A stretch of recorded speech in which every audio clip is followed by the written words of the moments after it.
Hi everyone, I've got a special treat for you today, a first look at an unreleased game.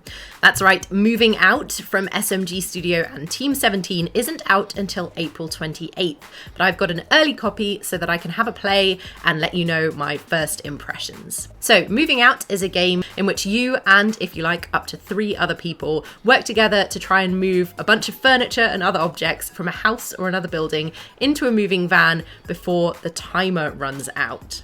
So this game will draw inevitable comparisons to games like Overcooked, because it is a game where you do an everyday thing, in this case moving objects from one place to another, but it has been made inherently funny and ridiculous. So in this case, the developers have done a really good job with the physics. So you can throw objects into the moving van, you can throw them out windows and smash through the glass and smash through other objects in the house that you don't think that you need to take with you.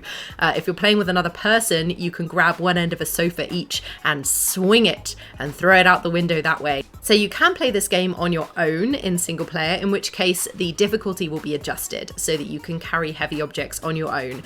But the game really comes into its own in couch co-op multiplayer, so playing together, working together with someone else in the same room as you. You can play that with up to 3 people that way. Personally, one of my favourite things about playing this game with another person is seeing the layout of the level beforehand, because all the levels have different layouts, and strategizing over what approach we were going to take to try and get the objects from the house or the other building into the van in time to get the gold. So for instance, we might choose to move the corner sofa first because that looks like it's going to be tricky, and we'll have to move things out of the way and then move it around the corner. Or maybe we've got a level with a swimming pool and we decide that what we need to do is throw the fragile objects from one side of the pool to the other, because that's much quicker than taking them through the house. But in order to do that, we need one person on each side, one to throw and one ready to catch.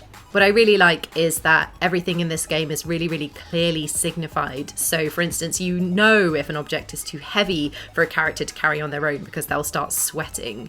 And you know if you're not holding an object right to swing it. So for instance, like I said earlier, if you are trying to swing a sofa and throw it out of a window, you'll know if you're not holding it right because an icon will pop up. So you don't ever get too frustrated, at least not with the game. You might get frustrated with the person you're playing with.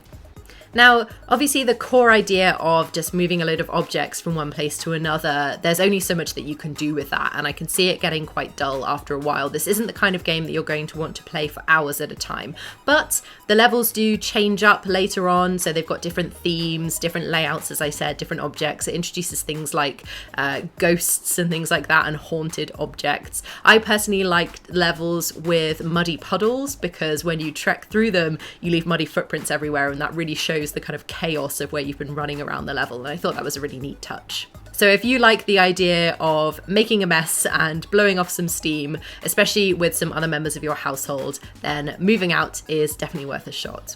And if you do give it a play, make sure you let me know what you think. Tweet us at The Gadget Show to share your thoughts.